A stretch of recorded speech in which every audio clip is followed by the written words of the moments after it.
Sit, sit. Stay, stay, sit, stay, stay, stay. Oh my god, you're awesome. I'm gonna do this 15-minute Joe Dispenza morning meditation. I've done it before, it's really good. I'm gonna link it down below. Meditating with the puppy around is a little difficult. Just because he likes to get into it for everything. Oh my god, he literally stole my spot. Aww. Bruh. I'm gonna check back with you after my meditation.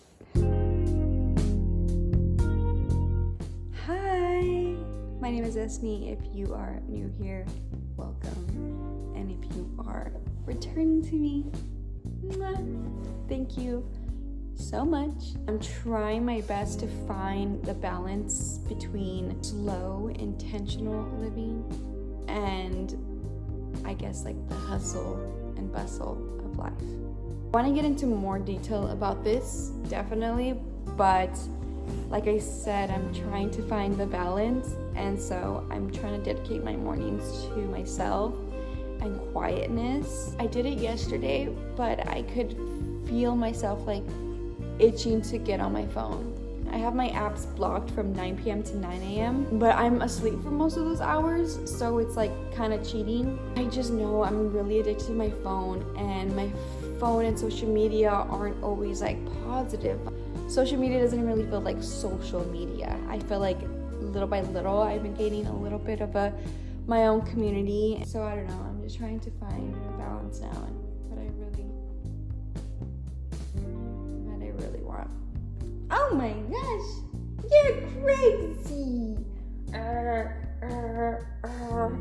Okay guys, I'll talk to you later. David Bowie style. We're about to go for a walk out in the most beautiful neighborhood. These are my nerdy glasses. I feel like such a nerd when I wear them. If I go on this walk and I'm listening to a podcast, I'm not really present into the walk, so I'm gonna listen to 432 hertz golden ratio sound frequency, and I'm just gonna think about the life that I want while I listen to it and walk and enjoy the nature and connect.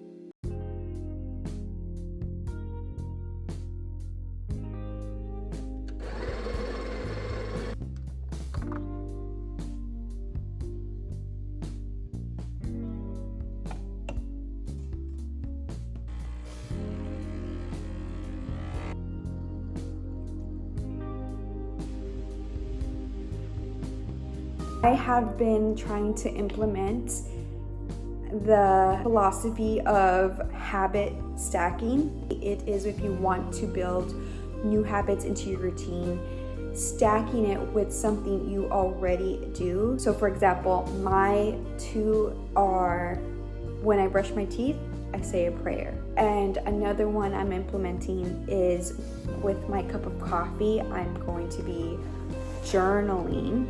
I have had this journal for a while, but I haven't written inside of it until recently.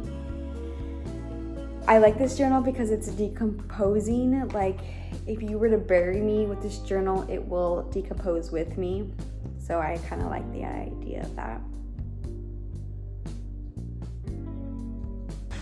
There's a snail in the pool.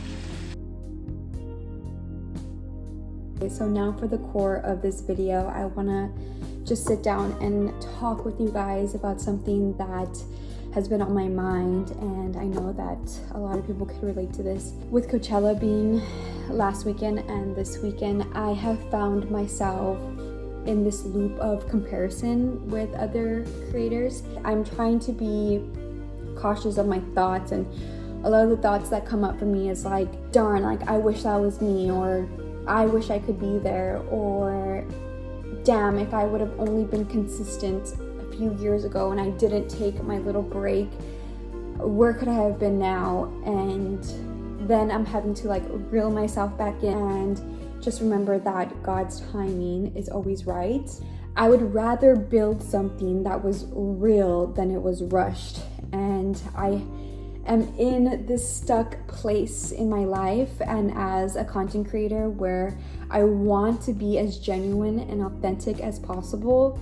And I don't want to be the type of influencer to push somebody else's agenda on my platform. And I see these posts and I've signed up for these UGC agencies and I'm not being accepted because I am leading with like, I do not believe in fast fashion. I do not believe in overconsumption. And in reality, that does not make a good UGC creator. I've really been doing my research on the art of slow living. I watched this YouTube video and it broke down so many aspects of regular people's lives and the constant need for this attention or maybe this like dopamine that is not sustainable. The older I get, the faster time starts to feel, and it's a little scary, but I really want to start slowing things down. I'm starting to be a little more intentional with how I start my day,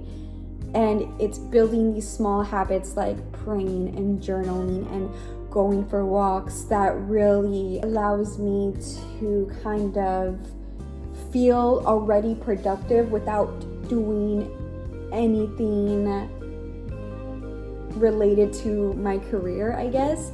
A lot of misconception about slow living was that it's like lazy, thinking that just because you don't want to grab your phone or rush to work, be like productive first thing in the morning. But in reality, it's just like just being more intentional. That's as much as I can explain it from my point of view these past few days.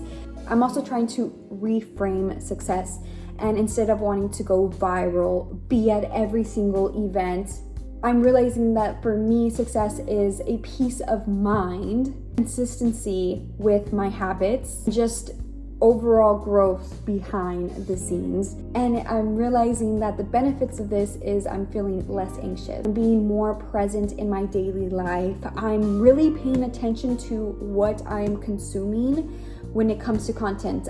I'm treating myself like the parents treat their babies, like when it comes to screen time. Like a lot of the parents that I know only allow their kids to watch TV while they're eating or in the car. And when it comes to entertainment, maybe I'll watch I have so many shows and movies that I love to watch. I am a film snob, so I do treat myself at the end of the day with some TV or a movie. So to close this little rant, I want to say that if you can relate to this at all, I want to tell you that you are not behind. You are on your own timeline. Slow living isn't falling behind, but you're choosing alignment over pressure, society pressures. A great affirmation to tell yourself when you are starting to feel a little anxious about or comparing yourself is just know that what is meant for me will not pass me. And believe it, have faith in it. Anytime I have any worries, I love to close my eyes and I love to pray to God and just talk to him and tell him my worries and tell him just to give me some peace of mind. And I immediately do feel better. And I believe it's because I have very strong faith. I know that the desires of my heart are not for nothing. They're placed there and they've been there since I was a little girl and they haven't gone away. And I needed to experience life and I needed to have strong moral values, especially in Los Angeles and Hollywood. You know, you see it constantly where they just get them while they're young and they end up making so many mistakes. And I wanted that. I wanted to be a Disney child actor. I remember going to auditions and trying out for agencies, and I was able to get them, but because it cost so much money, it was almost impossible for my mom to really go forward with it. So I was so disappointed then, but now I'm viewing it as a blessing in disguise, because I didn't know myself then. I didn't have a strong faith in God then, and who knows who could have taken advantage of me back then. But now I know I can walk into a room and I'm sure who I am, and I know that God is putting me in these rooms, helping me meet these people that I need to meet, and it's not for nothing. And I have discernment now. I know when something feels wrong, and when I don't like something, and when I can say no, and know that rejection is God's protection and I'm never without. I am gonna go into the jacuzzi. The sun is not out, so I don't think I'll be tanning today, unfortunately. But yeah, let's just close this out in the jacuzzi, guys. It's so warm. Thank you guys so much for watching. If you really like this content, I do sewing videos, creative crafting videos, and I love to yap and talk about just things that have been on my mind, and hoping that other people can relate. So if you guys like this video, give it a big thumbs up and subscribe. Bye. Oh, I love you.